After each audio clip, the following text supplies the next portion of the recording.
A shrewdness of apes roams in packs in a lush forest until they hear a faint rumble from afar. Suddenly, a band of poachers comes out of the woodwork, rushing to catch one of the precious apes. One of them gets caught in a net, among many others. The ape is brought to the testing facility of Will Rodman, a San Francisco scientist who had worked for 5 years on a LZ-112, a genetically engineered retrovirus that could cure Alzheimer's disease. A LZ-112 not only repairs brain cells, but genetically enhances them, giving chimpanzees a human level of intelligence. Will is ecstatic with the test subject known as Bright Eyes, a female chimpanzee recently captured from the West African jungle. The test subject gets remarkable scores in its testing, getting a near-perfect score. Rodman notifies his supervisor, Stephen Jacobs, that the drug is ready for human trials. Jacobs reminds him that the board is the only one who can do the approval, asking for his results, ready to push it up. Later on, Will presents the drugs and the test subjects to the board. However, Bright Eyes starts rampaging inside the labs during the presentation. Bright Eyes injures several lab technicians, even damaging property and running around attacking everyone. The rampage extends outside the labs, with Bright Eyes traversing offices and central hubs, eventually reaching the conference room where the board members are. Security eventually kills the ape, as it is about to injure some of the board members.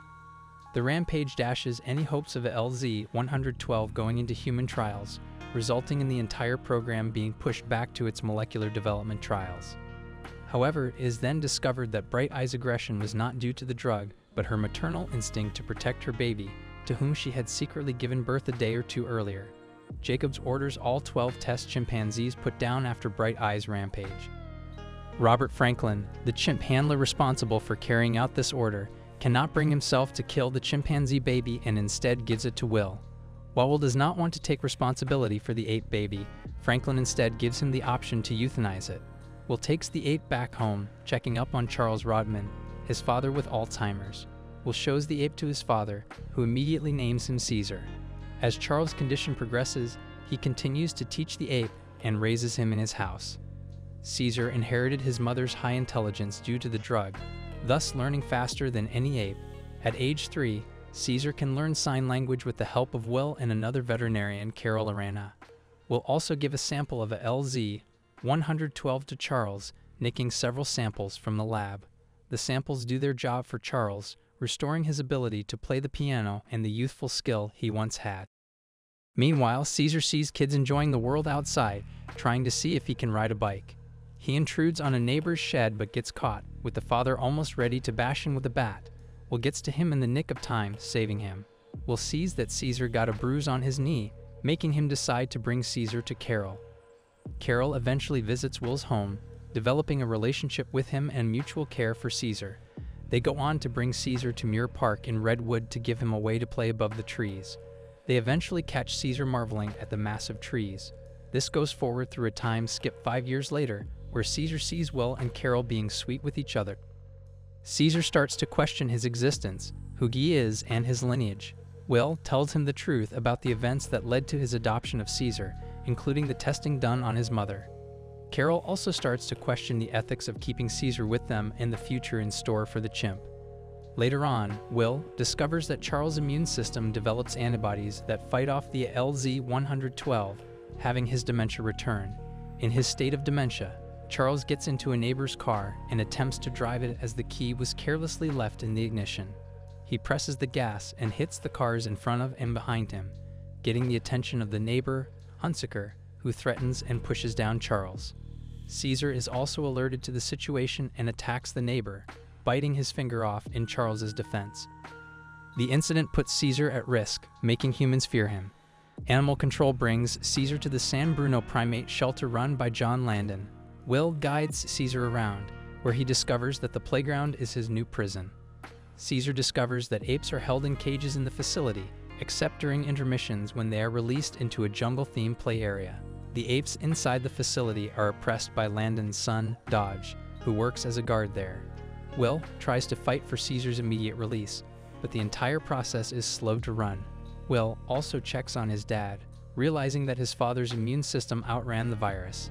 He goes back to his supervisor, Stephen Jacobs, touting the extreme results of the gene therapy. Will sells him the virus's curative function and its ability to boost intelligence. He also said he's developing a more aggressive strain, which piques Jacob's interest, giving him the funding he needs to get started. At the primate facility, Caesar starts out being treated poorly by both Dodge and by the other apes. Caesar gets into scuffles with Dodge, putting him in a miserable condition. Caesar misses Will, but he has no other choice at the moment.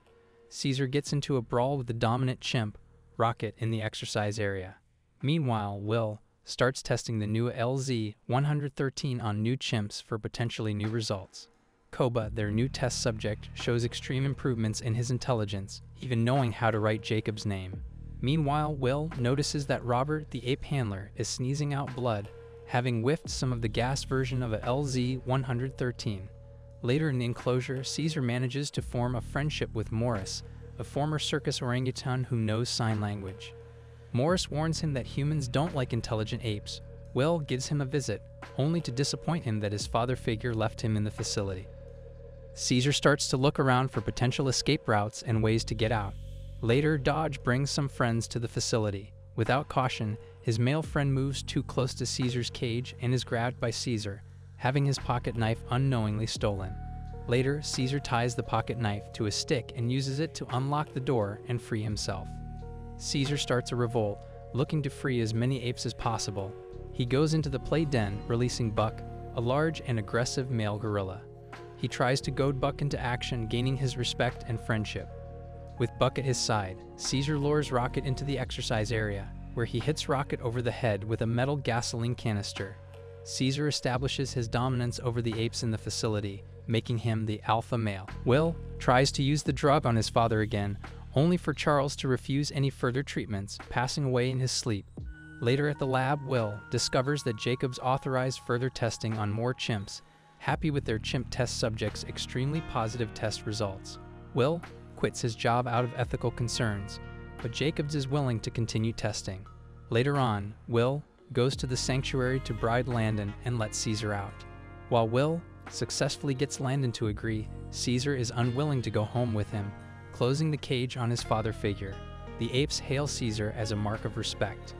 Caesar later steals cookies from Dodge, giving them to Rocket. Though tempted to eat them all, Rocket gives them to the other apes, helping gain Caesar the respect and companionship of Rocket and the other apes. Later, Morris asks Caesar why he made Rocket share the cookies. Here, Caesar tells his friend a quip that he truly believes. Apes alone, weak. Apes together, strong. However, Morris points out several apes that behave foolishly, saying that apes are stupid. This gives Caesar an idea to escape the facility. Here, Caesar travels to Will's home, where he finds an aerosolized sample of a LZ-113, planning to use it on his brethren. He uses the canisters on the facility's ape population, enhancing the intelligence and mental capabilities of himself and his fellow apes. The next day, Dodge wakes everyone up, and Caesar examines the apes, realizing they are evolved apes like him. His people are now more intelligent than ever, congregating together and educating themselves.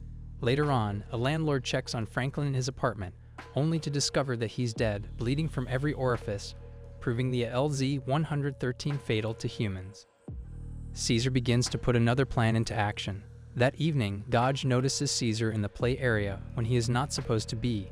Dodge is ready to put him back into the cage, having a cattle prod ready. While he initially loses, Caesar catches on, stopping his attacks and speaking out for the first time. No.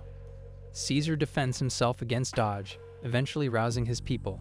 Caesar knocks Dodge out, putting him in a cage while freeing all the apes in the facility. The apes see the watchman, Rodney, enter the enclosure, going out of their way to beat him to a pulp. However, Caesar stops them, knowing that Rodney was kind to his people, putting him in a cage for his protection. Dodge immediately frees himself, taking the cattle prod to stop Caesar.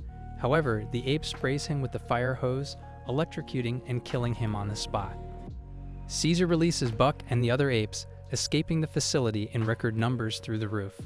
Caesar creates 2 regiments that will help bolster their forces. Meanwhile, Will notices Caesar's room is open, prompting him to go to the sanctuary, where he discovers the apes have killed Dodge, together with a canister of a LZ-113. As he sees Rodney, the watchman tells him what he needs to know. Caesar has his group raid the Genesis facility, looking to save all other apes inside while taking more LZ-113. Meanwhile, Koba gets out of his enclosure going out to hunt Jacobs. Jacobs, who is going to his office, sees the chaos, eventually seeing a multitude of apes around him. They start swarming, running towards Jacobs in his chopper.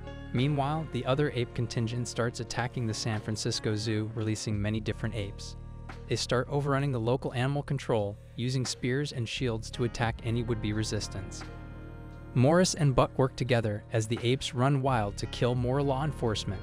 The apes also ride a trolley to head for their next target, the Golden Gate Bridge. The apes cross the bridge, trying to get to Muir Woods Park. However, a police blockade is on the bridge. Caesar, realizing something Caesar is up, prevents his army from continuing, staging a three-pronged plan to attack the blockade from all directions. Koba's unit uses the bridge suspenders to bypass the blockade. Morris and the orangutans and some chimpanzees use the bottom supports to attack behind. The gorillas and several other chimps, headed by Caesar, Buck, and Rocket, confront the blockage directly, ready to hit on the police head-on. Will prepares to see what's happening, moving towards the scene of the battle. Caesar uses fog to mask their movement, utilizing gorillas to push a bus, using it as a shield.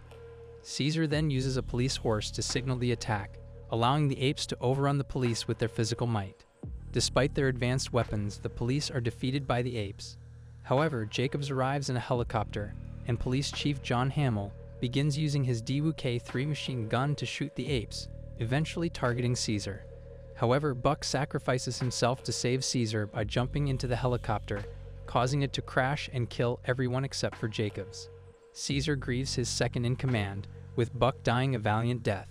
Meanwhile, Jacobs is still alive, trapped in the wreckage.